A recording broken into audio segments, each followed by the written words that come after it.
اس ملک میں اسلام کے نام پر آپ کوئی بھی قانون اسمبلی میں لائیں، کوئی بل لائیں، یا ایک سوشل لیول پر آپ کسی بھی چیز کو اسلام سے نتھی کر کے آپ اگر پیش کرنا چاہیں تو یقین مانیے کہ آپ کو کوئی کرٹیسزم کا سامنا کرنا نہیں پڑے گا، چاہے وہ چیز کس قدر سوشلی، پولیٹیکلی اور اکونومکلی نقصان دہ ہو، مگر اس کے ساتھ ایک بار ریلیجن نتھی ہو جائیں تو یہاں پر ساری کرٹیسزم ہے وہ کرپل ہو جاتی ہے، اور لوگ اپنے عقل کو استعمال کرنا بالکل بند کر دیتے ہیں۔ کیوں؟ کیونکہ اس کے نام کے ساتھ ایک مقدس چیز جڑی ہوئی ہے۔ مگر آپ کو آج ہم ایک مختلف کہانی سناتے ہیں۔ 7 مارچ 1949 کو پاکستان کی کانسٹیٹیوئنٹ اسمبلی میں آبجیکٹو ریزولوشن پیش کی گئی۔ اس ریزولوشن میں بری طریقے سے مذہب اور ریاست کو مکس کیا گیا تھا، بلکہ ریلیجن اور پولیٹکس کا انتہائی بے رحمی سے اتصال ملے گا آپ کو اس میں ایک طرح سے اسٹیٹ کو اسلامائز کرنے کی کوشش کی گئی تھی، اور یہ 12 مارچ 1949 کو پاکستان کی جو کانسٹیٹیوئنٹ اسمبلی تھی اس وقت کی، اس میں پاس ہو گئی۔ یہ آبجیکٹو ریزولوشن پاس تو ہو گئی، مگر اسے انتہائی زبردست اپوزیشن اور کرٹیسزم کا سامنا رہا اس وقت کی کانسٹیٹیوئنٹ اسمبلی میں۔ جو آج کا بنگلہ دیش ہے، 1949 میں وہ ایسٹ پاکستان تھا، وہ پاکستان کا حصہ تھا، اور وہاں پر جو ہندو پاپولیشن جو تھی وہ 25% کے لگ بھگ تھی۔ تو اس لیے اس وقت کی کانسٹیٹیوئنٹ اسمبلی میں بھی ہمیں تقریباً 15-16 ہندو ممبر ملتے ہیں۔ جو اس وقت کی کانسٹیٹیوئنٹ اسمبلی جو غالباً 69 ممبرز پر مشتمل تھی، اس میں ایک بہت بڑی تعداد تھی۔ تو آج ہم آپ کو یہ بتائیں گے کہ ان کی کرٹیسزم کیا تھی۔ ان کی کرٹیسزم کوئی اسلامو فوبک نہیں تھی، جو آج اگر آپ کسی چیز پر بھی انگلی اٹھائیں تو آپ کو یہ کہا جاتا ہے۔ ان کی کرٹیسزم دراصل یہ تھی کہ جو پولیٹکس ہے وہ دراصل دنیاوی چیز ہے، بالکل اس کا تو مذہب سے بالکل کوئی لین دین نہیں ہے، لیکن اس وقت کی جو پاکستان کی جو ایلیٹ تھی وہ نہیں چاہتی تھی کہ ملک میں الیکشن ہو، کانسٹیٹیوشن بنے، کیونکہ ان کے جو انٹرسٹ تھے وہ بالکل اس کے خلاف تھے۔ وہ پاکستان میں اپنی گرفت مضبوط کرنا چاہتے تھے، تو اس لیے انہوں نے پبلک کو ایک ریلیجن کا چورن پیش کرنے کی کوشش کی۔ لیکن اس وقت کے جو کانسٹیٹیوئنٹ اسمبلی کے جو بنگال کے ایسٹ بنگال کے جو ہندو ممبرز تھے، ان کی طرف سے انتہائی زبردست کرٹیسزم آئی۔ تو آج ہم یہ جاننے کی کوشش کریں گے کہ ان کی طرف سے آبجیکٹو ریزولوشن کو اپوز کرنے کے سلسلے میں کیا آرگیومنٹس تھے۔ تو سب سے پہلے آپ کو بتاتے چلیں کہ آبجیکٹو ریزولوشن کیا تھی۔ اس میں جو موٹی موٹی باتیں درج ہیں ہم وہ آپ کو پہلے بتاتے ہیں، جو ان کے نزدیک، ہندو ممبرز کے نزدیک انتہائی کنٹروورشل تھی۔ تو اس میں لکھا تھا کہ where is sovereignty over the entire universe belongs to God Almighty alone, and the authority which he has delegated to the state of Pakistan through its people for being exercised within the limits prescribed by him is a sacred trust, wherein the principle of democracy, freedom, equality, tolerance and social justice as enunciated by Islam shall be fully observed, wherein the Muslims shall be enabled to order their lives in the individual and collective sphere in accord with the teaching and requirements of Islam as set out in the Holy Quran and the Sunnah۔ تو یہ objective resolution کے وہ closures تھے جو ہندو members جو asset Bengal کے تھے ان کو انتہائی کنٹروورشل لگے۔ تو اب ہم یہ جاننے کی کوشش کریں گے کہ ان کی طرف سے کیا آرگیومنٹ ریز ہوئی اس سلسلے میں۔ تو ہم ایک ایک کر کے ان کے آرگیومنٹس کو دیکھیں گے، پرکھیں گے، اور یہ جاننے کی کوشش کریں گے کیا ان کے آرگیومنٹ اس سلسلے میں ویلڈ تھے کہ نہیں۔ تو اس سلسلے میں پریم ہری برما جو ایسٹ بنگال سے کانسٹیٹیوئنٹ اسمبلی کے رکن منتخب ہوئے تھے، تو پریم ہری برما کا اعتراض یہ تھا کہ یہ صاحب بجٹ سیشن تھا، اور آپ نے اچانک یوں بغیر کسی نوٹس دیے بجٹ سیشن کے دوران آپ نے یہ قرارداد، یہ ریزولوشن لائی۔ تو یہ ان کا بنیادی اعتراض تھا، اور ان کا کہنا تھا کہ میرے کئی دوست جو ایسٹ بنگال چلے گئے جنہیں کوئی خبر نہیں تھی کہ اس طرح کی چیز سامنے لائی جائے گی۔ تو اس کے بعد پریم ہری برما ایک امینڈمنٹ موو کرتے ہیں۔ تو ان کی امینڈمنٹ یہ تھی کہ اس میں جو کہا گیا ہے کہ جو اتھارٹی ہے وہ ایکسرسائز ہوگی within the limits prescribed by ہم، یعنی گاڈ المائٹی الون۔ تو وہ کہتے ہیں کہ اس جو کلوز ہے اس میں جو لمٹس کی بات کی گئی ہیں with in the limits prescribed by God, تو وہ کہتے ہیں کہ وہ لمٹس کیا ہے، کون آ کے بتائے گا وہ لمیٹیشن؟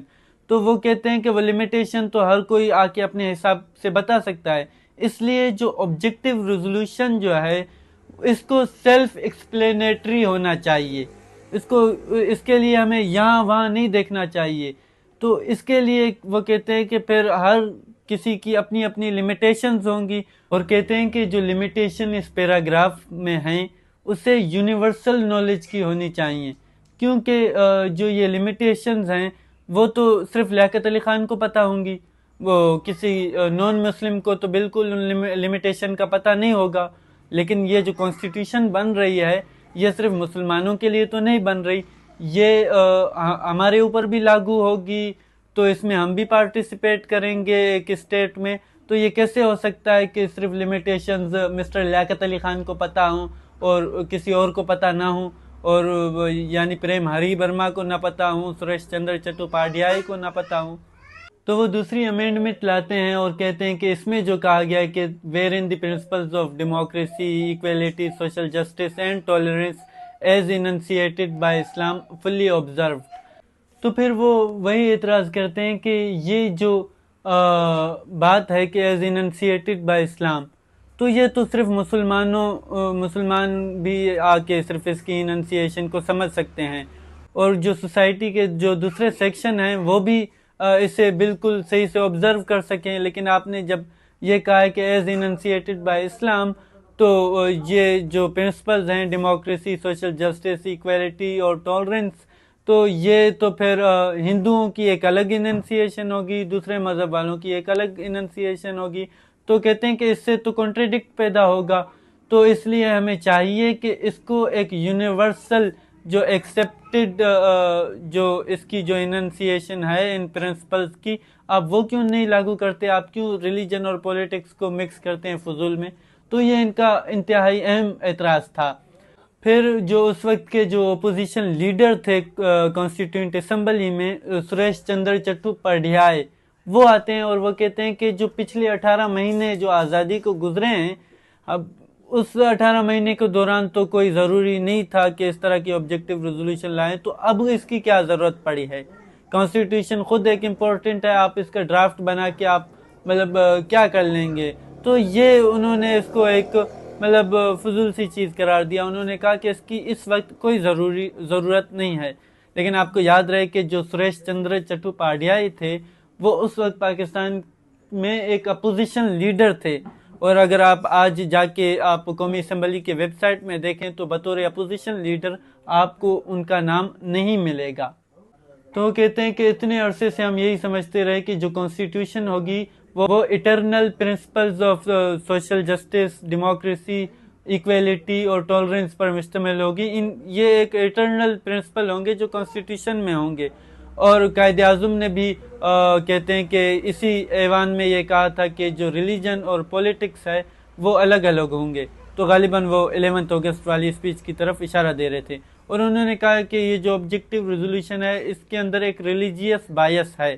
پھر وہ بھی وہی اعتراض کرتے ہیں جو پریم ہری برما کرتے ہیں، کہ کہتے ہیں کہ جب میں نے ایسٹ بنگال میں نے چھوڑا اور کانسٹیٹیوئنٹ اسمبلی کے سیشن کے لیے آ رہا تھا تو مجھے کوئی آئیڈیا نہیں تھا کہ اس طرح کا ریزولوشن کانسٹیٹیوئنٹ اسمبلی میں پیش کیا جائے گا، کیونکہ ہم سمجھتے تھے کہ بجٹ سیشن کے دوران ایسی کوئی چیز نہیں آئے گی، لیکن یہ ایک ان ایکسپیکٹڈ چیز تھی جو ہوئی اور نہیں ہونے چاہیے تھی، اور ہمیں بالکل آپ ٹائم دیں تاکہ ہم اسٹڈی کریں اس ریزولوشن کو، دیکھیں پرکھیں، اور تب تک کے لیے آپ اس کو پبلک اوپینین کے لیے بھی آپ پیش کر سکتے ہیں۔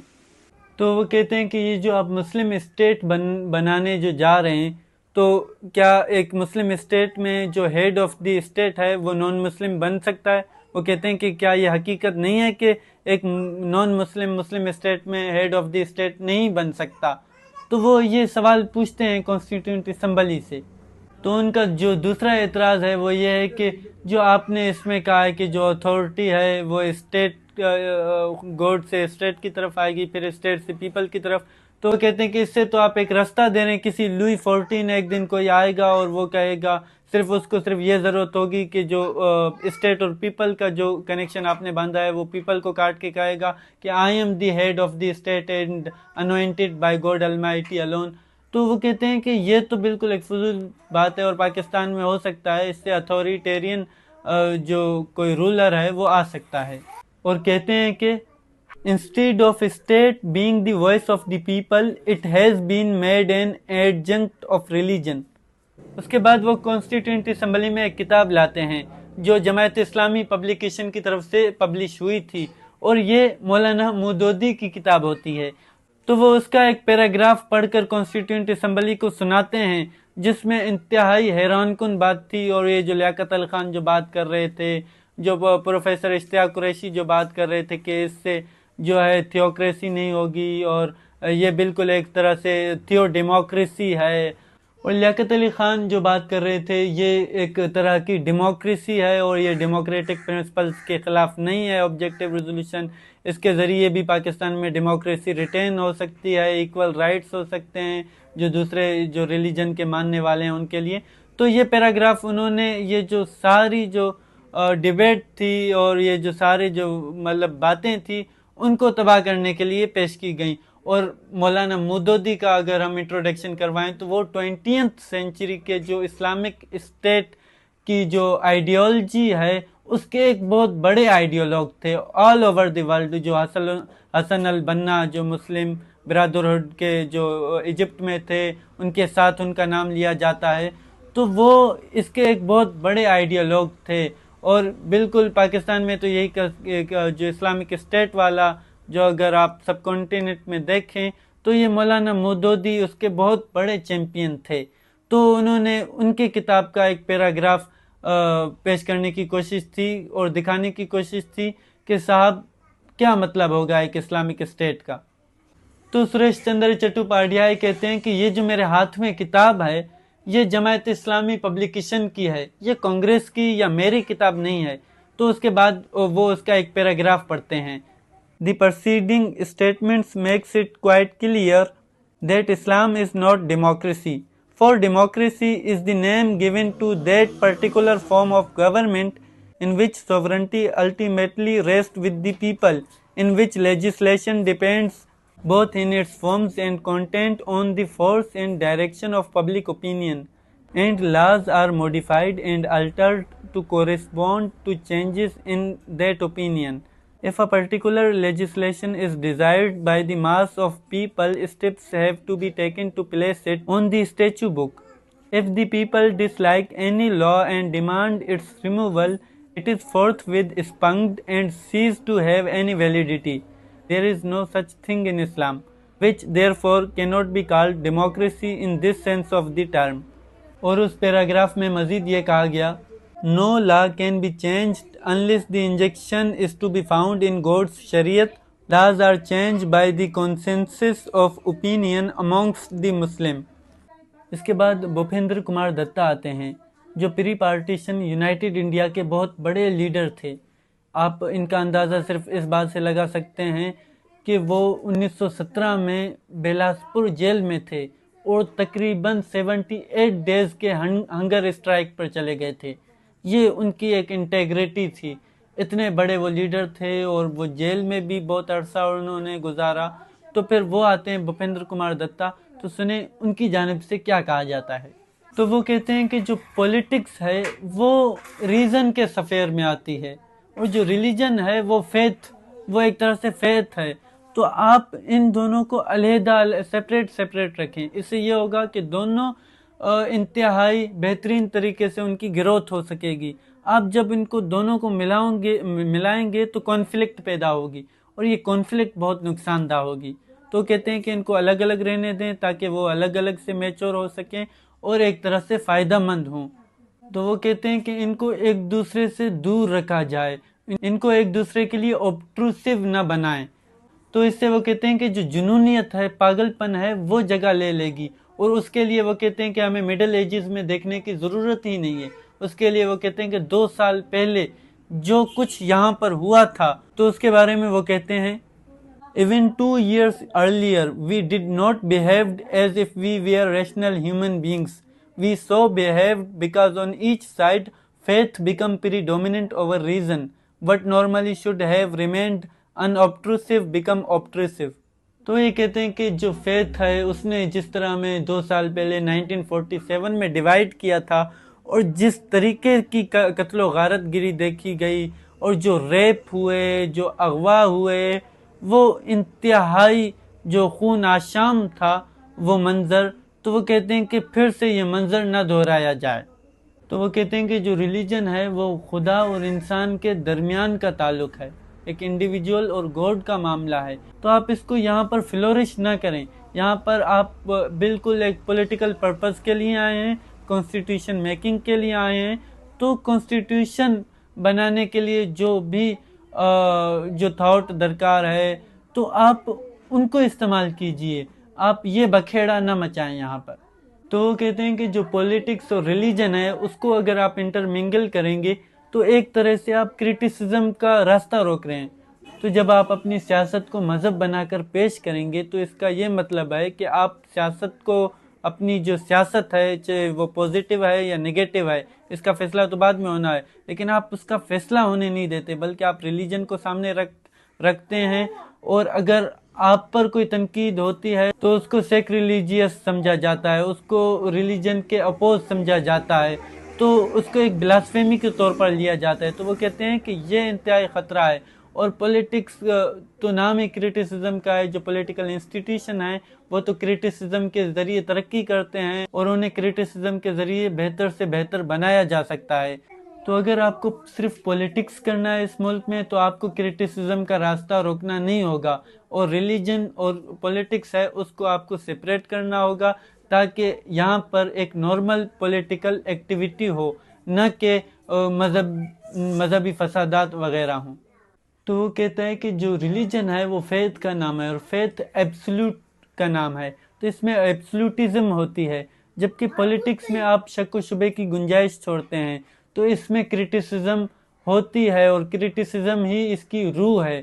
تو وہ کہتے ہیں، اور دوسری بات وہ کہتے ہیں کہ یہ جو آبجیکٹیو ریزولوشن ہے یہ اگر قائد اعظم کے زمانے میں آتی، جناح صاحب کے زمانے میں آتی، تو وہ اس شیپ میں بالکل نہیں آتی، یا تو آتی نہیں، اگر آتی بھی تو اس شیپ میں بالکل نہیں آتی جو اب اس شیپ میں آئی ہے.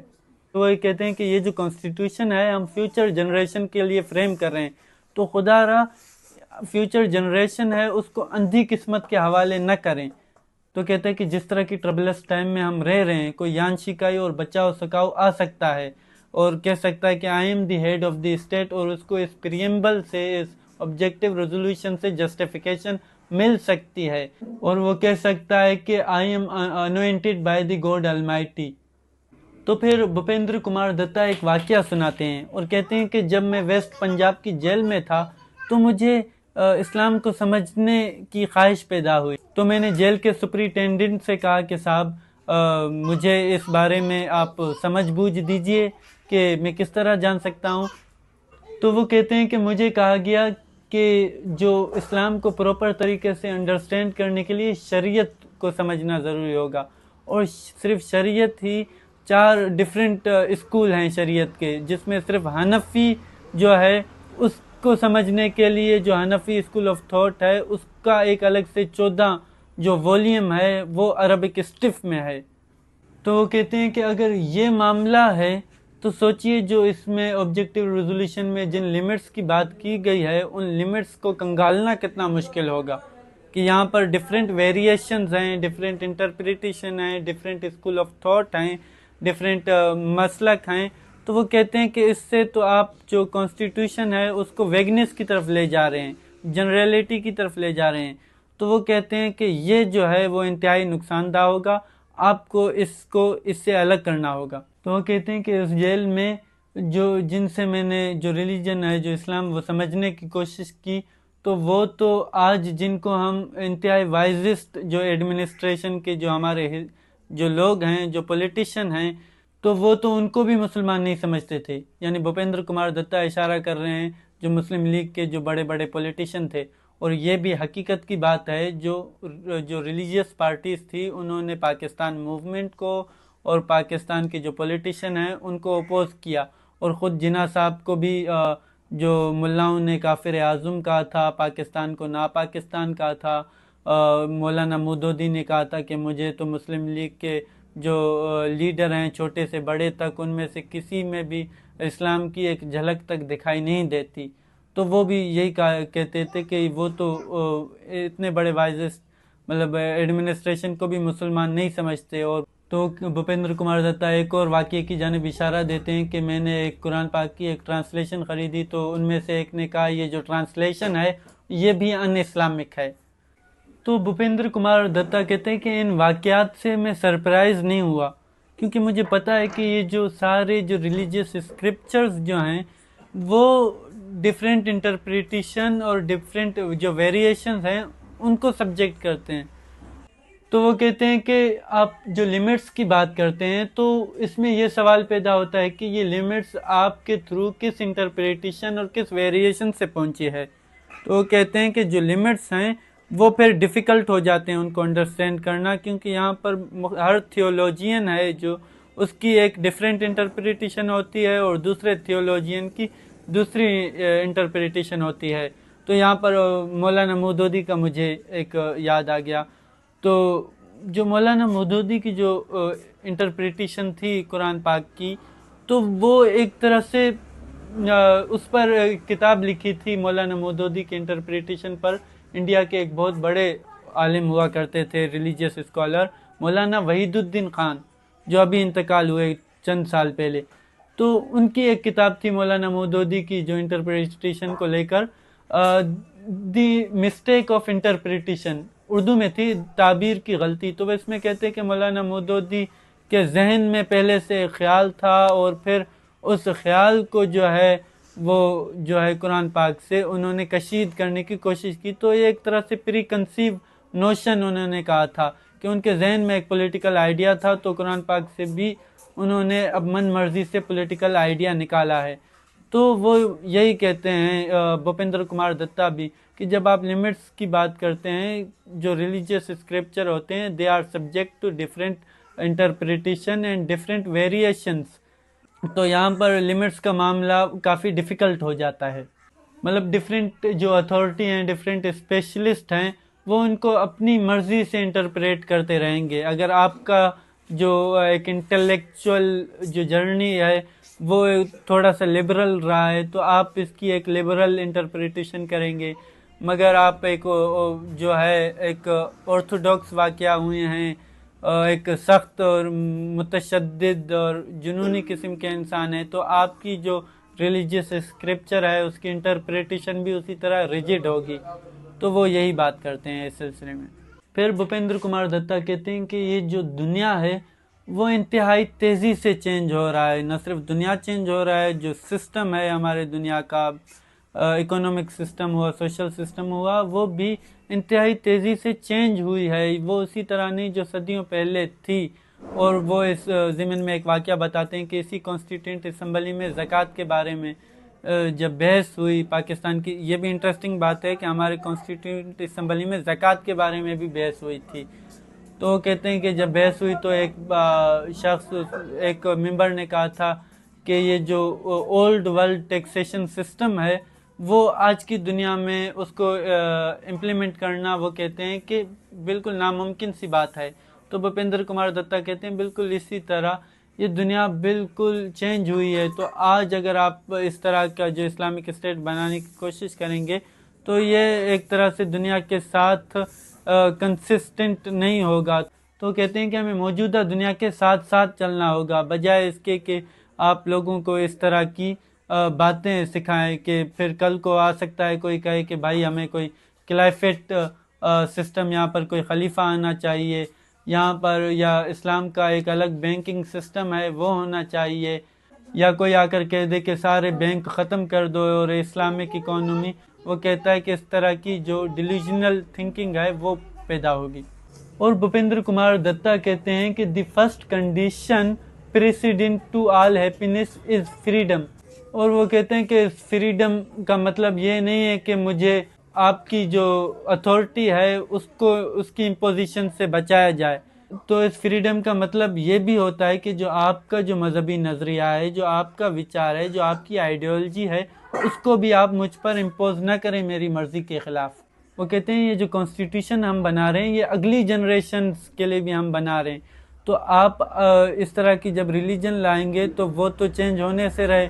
آپ کوئی بھی جب ریلیجن جو فیتھ ہے وہ بالکل ایبسلوٹ رہتی ہے، سچی رہتی ہے، اور اس کی سچائی میں تبدیلی نہیں آتی، اور جو دنیا ہے وہ تو بالکل ایک بدلنے والی چیز ہے جو ہمہ وقت چینجز سے گزر رہی ہے۔ تو آپ کہتے ہیں کہ یہ جو فیوچر جنریشن ہے آپ ان کے ساتھ بھی ایک دھوکہ کر رہے ہیں۔ تو وہ کہتے ہیں یہ جو آبجیکٹیو ریزولوشن ہے اس میں جو آپ نے کہا ہے کہ جو پرنسپلز ہیں democracy, social justice, equality and tolerance as enunciated by Islam, تو وہ کہتے ہیں کہ اس کی اننسیشن کے لیے آنے والے جو لوگ ہوں گے جو اس کو اننسیٹ کریں گے وہی رولر آف پاکستان ہوں گے۔ تو اس سے کہتے ہیں کہ آپ ایک رولنگ الیٹ بنا رہے ہیں ملاؤں کی، اور وہ ہوں گے پیٹریشینز آف پاکستان، اور دوسری طرف جو دوسرے ہیں وہ سیکنڈ کلاس ہو کر پلیبینز آف پاکستان ہو جائیں گے۔ تو کہتے ہیں کہ جو ان کنسیپشنز کو سمجھنے والے لوگ ہیں، ان کی اننسیٹڈ کو اور اس مسٹریز میں گھسنے والے لوگ ہیں، تو they are the chosen of the God, تو وہ ایک سپیریئر کلاس سے ان کا تعلق ہوگا، اور جو باقی ہیں وہ ایک سیکنڈری لیول پر چلے جائیں گے۔ اور وہ کہتے ہیں کہ یہ جو فیلنگ ہے کہ سپیریورٹی والی، وہ تو ہمارے جو لیس انلائٹنڈ جو ریلیجیس لوگ ہیں ان میں سے تو آلریڈی ہے۔ جب آپ یہ آبجیکٹیو ریزولوشن لا رہے ہیں تو وہ ان کے پاس جو ریلیجیس نالج ہے اور وہ اپنے طریقے سے انٹرپریٹ کر کے جو بھی ان میں سے جو سیکٹ پاورفل ہوگا وہ آ جائے گا اور وہ اپنے ول اور تھاٹس کو امپوز کرے گا، اور یہ ان انلائٹنڈ لوگ ہیں وہ آ کر پاکستان کا کیا حال کریں گے تو اس کا آپ اندازہ بھی نہیں کر سکتے۔ تو اس سے کہتے ہیں کہ اس سے جو ہوگا جو سوسائٹی کے دوسرے سیکشن ہیں جن کا تعلق اس ریلیجن سے یا اس سیکٹ سے نہیں ہوگا، کیونکہ نہ صرف جو ڈیوائیڈ ہوتی ہے وہ دو ریلیجن کے درمیان نہیں ہوتی، بلکہ ایک ہی ریلیجن کے اندر بھی مختلف انٹرپریٹیشن کے تحت مختلف سیکٹس ہوتے ہیں، جیسا کہ اسلام میں شیعہ سنی جو ایک بہت بڑی سیکٹ دونوں ہیں، اور 80s میں پاکستان میں جو ہم سیکٹیرین وائلنس دیکھ چکے ہیں وہ بھی اس کا ہے۔ تو بھوپندر کمار دتا کہتے ہیں کہ جو ہسٹری ہے اس کی تو وٹنس رہی ہے کہ اس طرح جب آپ نے ریلیجن کو امپوز کیا تو دوسری جو بہت بڑی سیکشن جو سوسائٹی ہے اس کو آپ نے ڈپریو اور ڈیگریڈ کیا۔ وہ کہتے ہیں اس کے لیے ہمیں خود دیکھیں اب کتنے یہ انلائٹن لوگ تھے، یہ جو ممبرز تھے اس وقت کی کانسٹیٹیوئنٹ اسمبلی کے، یہ بالکل ایک طرح سے سخت ہندو نہیں تھے جس طرح سے ہمارے والے تھے جو ایک اسلامائزڈ کرنا چاہتے تھے۔ بھوپندر کمار دتا مثال دیتے ہیں ہسٹری سے کہ کس طرح اس طرح کی چیزیں جو ہے ڈس انٹیگریٹ کرتی ہیں دوسرے جو سوسائٹی کے سیکشن کو۔ وہ مثال یہ دیتے ہیں کہ جس طرح ہماری وجہ سے جو برہمن جو تھا اور اس کی جو اپنی ایک ریلیجیس جو اتھارٹی تھی اس کی وجہ سے سوسائٹی میں ایک شودر اور جو نچلی ذات کے تھے ان کو کس طرح کنڈیمڈ رکھا گیا، تو آج وہ کہتے ہیں آج تک ہم اس کے لیے کنڈیمڈ ہیں۔ اور وہ جو دوسری ایک اہم فلسفیکل بات کہتے ہیں، یہ میرے خیال میں جو بھوپندر کمار دتا اور یہ جو دوسرے سریش چندر چٹوپادھیائے تھے وہ ایک طرح سے فلسفی بھی تھے، کیونکہ یہ ایک طرح سے جو اپنی ریلیجن ہے اس کے محدود سوچ میں قید نہیں تھے، بلکہ ان کے پاس اگر آپ ان کی گفتگو دیکھیں ہسٹوریکل نالج بھی ہے، اور یہ جو یورپ میں جو انلائٹنڈ جو ایک تحریک چلی ہے انلائٹنمنٹ کی، آپ ان کا اسپرٹ بھی ان میں دیکھیں گے۔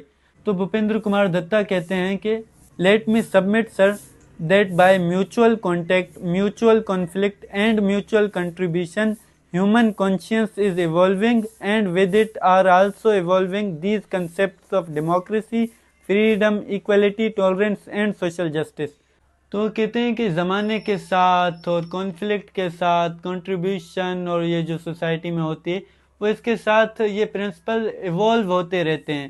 اس کے بعد کامنی کمار دتا آتی ہیں اور وہ کہتی ہیں کہ یہ جو لیڈرز ہیں یہاں کانسٹیٹیوئنٹ اسمبلی کے مسلم لیڈرز ہیں، ان کو یہ جو اسلامک آئیڈیاز جو انہوں نے یہاں پر کیے ہیں یہ وہ نہیں ہیں جو ہم اکثر سنتے ہیں جو سوسائٹی میں یا دوسری جگہ پر اسلام کی۔ وہ کہتے ہیں کہ ایک ڈیفرنٹ آئیڈیالوجی ہے جو انہوں نے نہیں بتائی، اور وہ ان کا بھی اسٹیٹمنٹ دیتے ہیں. اور یہاں پر ایک اور بڑی بات وہ کہتی ہیں کہ یہ جو یہاں کے لیڈرز ہیں ان کو ان اسلامک آئیڈیاز سے بالکل سمپتھی نہیں ہے، یہ میں جانتی ہوں.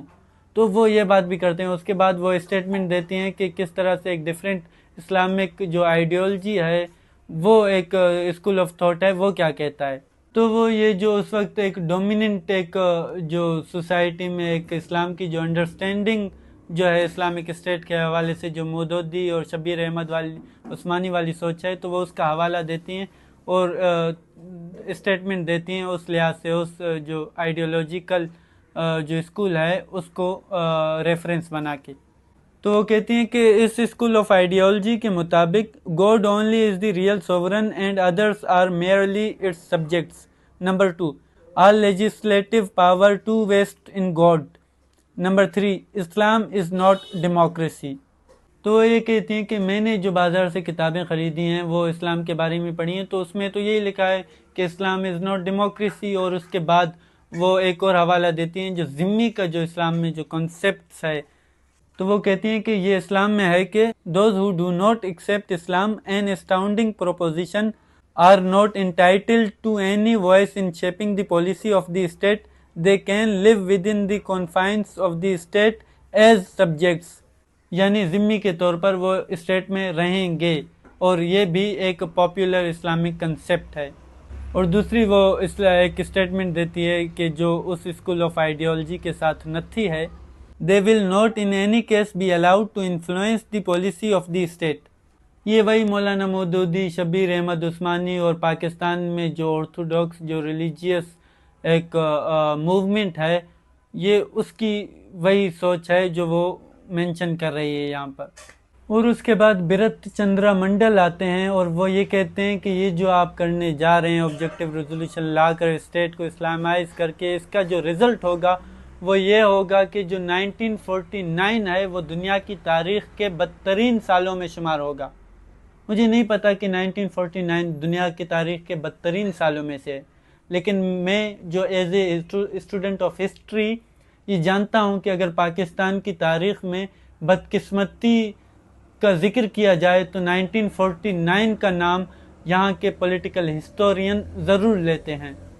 تو یہ جو آبجیکٹیو ریزولوشن کا جو رزلٹ تھا وہ تو پاکستان کی تاریخ میں ہمیں مل جاتا ہے، اور اس کا آغاز 4 سال بعد، صرف 1949 سے 4 سال بعد 1953 میں ہی ہمیں بھیانک انجام اس کا نظر آتا ہے، جب یہاں پر ایک ریلیجیس گروپ کو کافر کہہ کر پنجاب بھر میں فسادات ہوئے. تو مزے کی بات ہے، جب یہ فسادات ہوئے تو وہ جن علماء کے جو اسٹیٹمنٹ تھے ان کی بنیاد پہ جو فسادات ہوئے، تو ان علماء ایک کمیشن بنتی ہے جو انویسٹیگیٹ کرتی ہے کہ فسادات کیوں ہے. تو جسٹس منیر اس کمیشن کے ہیڈ تھے. تو آپ جائیے، وہ ایک رپورٹ بھی پڑھے ہوگی انٹرنیٹ پر، پنجاب ڈسٹربنسز رپورٹ، تو اس میں آپ دیکھ سکتے ہیں. تو اس میں ایک بات ہے کہ ان علماء کو بلایا گیا تو کہا کہ آپ نے کہا کہ یہ جو ریلیجیس گروپ ہے وہ نان مسلم ہے، کافر ہے. تو سب سے پہلے جو نان مسلم ہے اس کی ڈیفینیشن تو ہم بعد میں آئیں، وہ کیوں نان مسلم ہے وہ تو بعد میں آئیں گے. سب سے پہلے کسی کو نان مسلم کہنے سے پہلے آپ یہ بتائیے کہ مسلم کون ہے. تو ان سے ایک ایک کر کے جو اس وقت کے جو بہت بڑے بڑے پاکستان کے چوٹی کے جو مذہبی جو تھیولوجین تھے ان سے مسلم کی ڈیفینیشن پوچھی گئی. ان میں مولانا عبدالحامد بدایونی تھے، مولانا مودودی تھے، اور بھی بہت بڑے بڑے جو اس وقت کے تھیولوجین تھے. تو ان میں جو سب کا جو جواب لینے کے بعد، ڈیفینیشن لینے کے بعد، جب اس کمیشن نے رپورٹ میں لکھا کہ یہ سب جواب دیکھنے کے بعد پتہ چلتا ہے کہ جس نے جواب دیا اس کے نزدیک وہ تو مسلم ہو جاتا ہے، باقی سب غیر مسلم ہو جاتے ہیں. تو وہ جب یہ جو تھیولوجین تھے وہ مسلم کی ڈیفینیشن نہیں کر سکتے، تو آپ خود سمجھ سکتے ہیں کہ اس چیز کو، ریلیجن کو، اور ان ملاؤں کو، ریلیجن لانے کا مطلب ملاؤں کو لانا ہے، تو ان کو آپ اسٹیٹ میں لا کر آپ کس قسم کی زیادتی کرنا چاہتے ہیں اسٹیٹ کے ساتھ، جمہوریت کے ساتھ. یہ ایک کھلواڑ ہوگا. اور اس کے ساتھ ہی اسی اسلامک اسٹیٹ کا بعد میں جب 80s میں کچھ زیان تجربہ کرنے کی کوشش کی، لیکن وہ تو ذرا لیگل مینر میں اور یہ جو سزاؤں وزاؤں کا چکر کر کے اس نے عوام کو مطمئن کرنا چاہا، وہ جو زیادہ بڑی تبدیلیاں نہیں بھی ہو سکتی تھیں، جو اکونومکلی آپ چینج نہیں کر سکتے، پرانے زمانے کی طرف آپ نہیں جا سکتے۔ لیکن جب ضیاء الحق جب انہوں نے حدود آرڈیننسز لائیں، جو زنا کا جو آرڈیننس تھا، تو اس نے کیا، اس کی طرف سے ہلچل پھر کیا آئی، ریپ ہوئے تھے لڑکیوں پر، جن لڑکیوں پر ریپ ہوئے تھے وہ گئے تو یہ کہا گیا کہ بھائی اسلام میں 4 گواہ لانا لازمی ہے، تو لازمی ہے 4 گواہ کہاں سے پروڈیوس کرتے، تو جن پر ریپ ہوئے تھے ان پر زنا کا الزام لگا کر ان پر ہی سزا مطلب دینے کی کوشش کی گئی۔ بعد میں جو سول سوسائٹی ہے اس کی طرف سے کافی ریزنٹمنٹ آئی تو وہ وڈرا ہوئی۔ تو اس کے بعد خود شیعہ خود ایک جو اہم کمپوننٹ جو آبجیکٹیو ریزولوشن کے ڈیبیٹ میں بھی آپ کو مل جائے گی، جب زکوٰۃ کا جب معاملہ ہوا کہ بھائی اسلامک اکانومی میں زکوٰۃ اس کا اہم کمپوننٹ ہے، تو ضیاء الحق نے تو زکوٰۃ بھی انٹروڈیوس کرنے کی کوشش کی، تو اس کے خلاف جو شیعہ جو یہاں کی مسلم ودن مسلم جو پاپولیشن ہے وہ سڑکوں پر نکل آئی۔ کس طرح کی سیکٹیرین وائلنس ہوئی، کیونکہ ان کا زکوٰۃ کا اپنا ایک حساب تھا، ہیں جی، وہ زکوٰۃ ایک اپنے پرائیویٹلی طریقے سے دیتے ہیں۔ تو یہاں پر ایک یہ جو سنیفیکیشن آف دی اسٹیٹ جو ضیاء نے کی، اس پر جو کس طرح سے ایک سیکٹیرینزم کا آغاز ہوا، تو یہ سب ہم نے دیکھی ہیں اور اس کے بارے میں پڑھی ہیں۔ تو یہ جو ریلیجن اور پولیٹکس کو مکس کرنے کا کھیل ہے، پاکستان کو اب تک نقصان پہنچا رہا ہے اور اس طرح کے ڈرامے آئندہ بھی نقصان پہنچاتے رہیں گے۔